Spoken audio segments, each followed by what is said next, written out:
71080 중년TV 오늘의 사연입니다. 저는 지리산 자락 작은 마을에서 꽤나 인기 있는 어린이집 선생의 아주 평범하고 행복한 주부였답니다.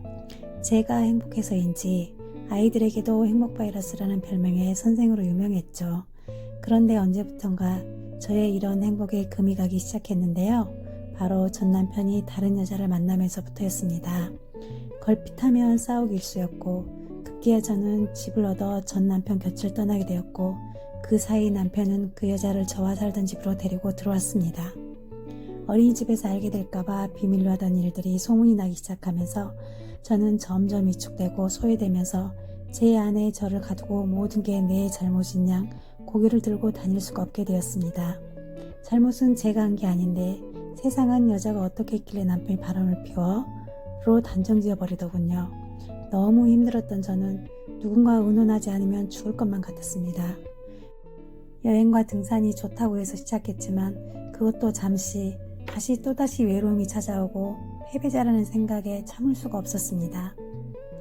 극단적인 행동까지 하게 되었고 병원 신세 맞아지면서 저의 정신과 육체는 한순간에 무너지기 시작하더군요.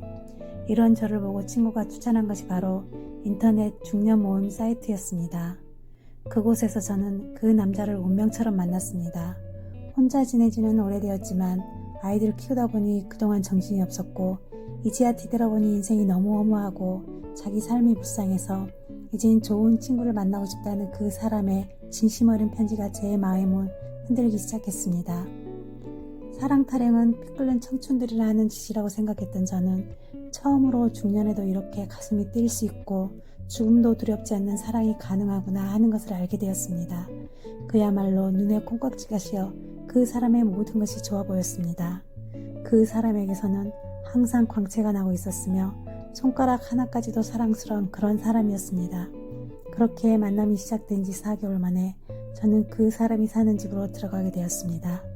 이 사람이면 남은 내 인생을 맡겨도 되겠다는 확신이 있었기 때문에 가능한 일이었습니다.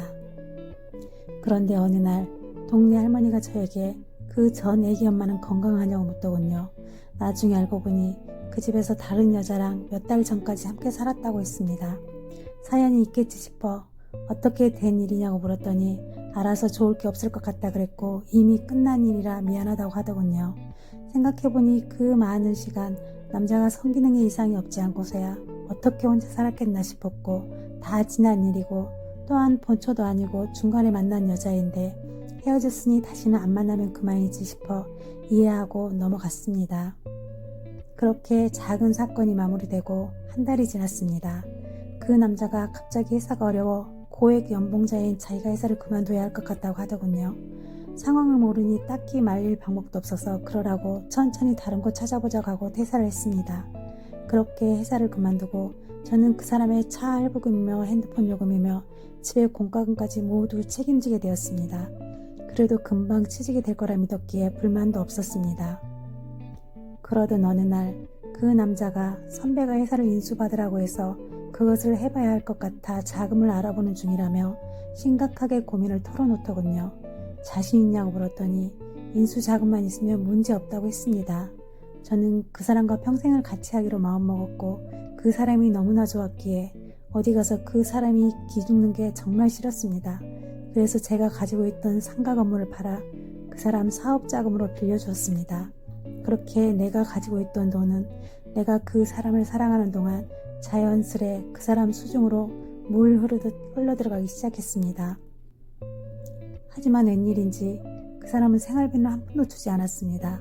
답답한 마음에 돈 이야기를 하면 사업 초창기라 힘들어서 자리 잡으면 주겠다고 하는데 없는 돈을 억지로 내놓으라고 할 수는 없었습니다.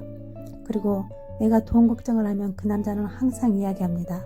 형님이 잘 나가는 사업가라 정 안되면 형님 공장에 공장장으로라도 가면 되고 동생이 외교부 직원인데 외동딸인 부잣집에 장가를 가서 돈 필요하면 언제든지 말하라고 하는데 자존심상 말하지 못하고 있는 것 뿐이니 걱정하지 말라고 말입니다.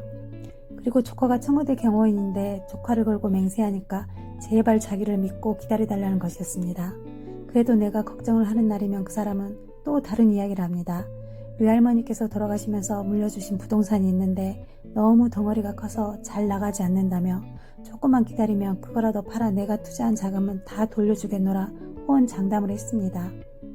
그렇게 시간을 흘렀고 명절이 돼서 인사도 할 겸 함께 그 사람 집에 가자고 하면 엄마가 기독교라 제사를 지내니 아니니 가서 얼굴만 보고 바로 올라올 테니 집에서 쉬고 있으라면서 인심 쓰듯이 하고 혼자 가는 것이었습니다. 마침 저는 아이들도 오고 하는 터라 아이들과 시간도 보낼 겸 그러라고 하고 혼자 보내주곤 했습니다. 그렇게 5년이란 시간이 흘렀고 그동안 그 사람은 회사 일이 바빠서 집에 와서도 일을 해야 해서 미안하다며 컴퓨터 앞에 앉아 일을 하는 성실한 모습을 보여주었고 직원과 통화도 하면서 회사 일을 의논하기도 하는 등 그야말로 정신없이 바쁜 나날을 보내고 있었습니다. 물론 생활비는 주지 않았지만 저도 돈을 버는 중이었고 회사가 자리 잡으면 그때 회수해도 늦지 않을 것 같아 더 이상 돈 이야기는 하지 않게 되었습니다.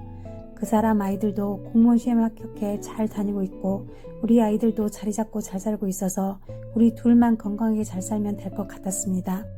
그렇게 평화롭게 행복에 취해 꽃중년을 즐기고 있던 어느 날이었습니다. 낯선 남자에게서 전화 한 통이 걸려왔습니다. 이 남자를 아주 잘 아는 친구인데 알려줄 게 있다면서 한번 만나자는 것이었습니다.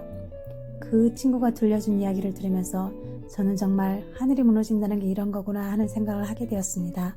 그 사람이 운영한다는 회사는 그 사람이 잠깐 영업을 도와주던 회사였고 나에게 보여주었던 사업자 등록증은 대표이사 이름만 위조한 가짜였으니 공무원이라는 아이들은 편의점 알바하면서 지금도 아버지한테 손 내밀고 있으며 사업가라던 형은 알코올 중독자였지만 먹고 살기 위해 선원일을 계속하고 있으며 외교부 직원이라는 동생은 장애인의 수급자였으며 청와대 경호원이라는 조카는 고기 잡는 어부였습니다.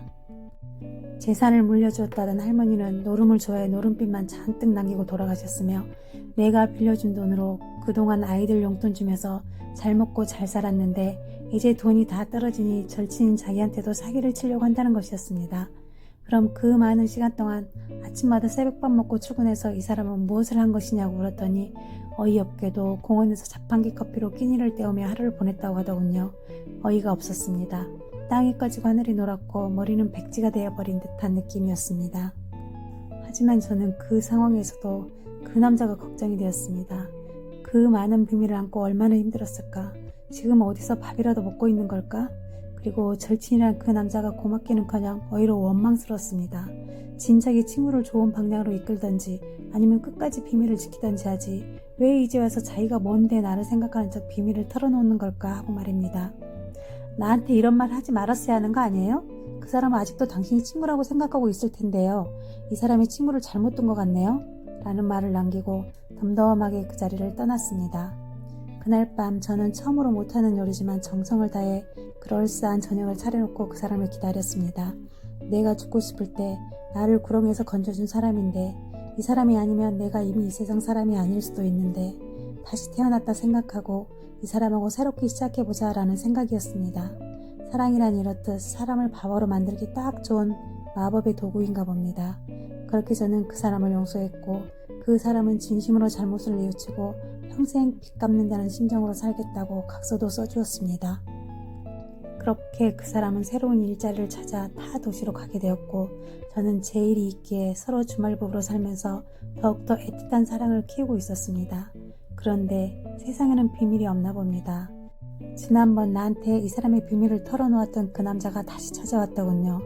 저는 너무 잘 살아서 실망했어요? 잘 살아서 미안해요? 라고 그 사람에게 복수의 말을 던져주었습니다. 그랬더니 그 남자 빙그레 웃으면서 말하더군요. 진짜 비밀은 따로 있습니다. 그 친구 당신이랑 사는 동안 직장생활을 계속 했었어요. 사업한다는 거 당신한테 돈 뜯어내기 위한 수단이었는데 당신이 너무 쉽게 속아서 놀랬다고 하던데요. 어떻게 하면 그렇게 사람을 믿을 수가 있어요? 라고 말입니다. 그럼 그때 나한테 한 말은 다 뭔데요? 몸이 떨리고 목소리가 떨려 소리도 잘 나오지 않았지만 깎아스로 물었더니 그 사람이 하는 말, 그 친구가 이젠 더 이상 돈 나올 것도 없고 마무리 지어야겠는데 어떻게 하면 좋겠냐라고 하길래 제가 당신한테 그렇게 거짓말 해주고 사례금 받기로 했어요. 근데 아직도 그 친구 그 돈 주지 않아. 이젠 포기했는데 그냥 덮어버리기는 너무 억울해서 참을 수가 있어야죠. 그래서 이렇게 알려드리는 겁니다. 이젠 더 이상 용서라는 건 필요 없을 것 같았습니다. 저는 그 사람 친구와 만남을 말하지 않고 제가 상가 팔아서 투자했던 돈만큼 차용증을 쓰게 했습니다. 그동안 싸울 때마다 수도 없이 써주었던 각서의 사용증이라 이번에도 아무 의심 없이 써주더군요. 그리고 그 사람을 달래 공증을 받았습니다. 한 달에 일정 금액만큼 나누어서 갚는 조건으로 2달 이상 연체되면 압류 행사한다는 내용이었습니다. 그리고 그 사람이 일터로 돌아가던 날 그 사람의 모든 짐들을 택배로 보내버렸습니다. 놀랬는지 바로 찾아 원성부터 높이더군요. 난 인간이랑 살고 싶지 무늬만 인간인 짐승과는 살 수 없어 라는 말로 그 사람을 차버렸습니다. 회사에 소문날까봐 아직까지는 약속 날짜에 어김없이 돈이 들어옵니다. 하지만 제 마음의 상처는 시간이 아주 많이 더 필요할 듯 합니다. 여러분은 절대 저처럼 당하는 일 없으시길 바라는 마음에서 감히 몇 자 적어보았습니다. 긴 글 읽어주셔서 감사합니다.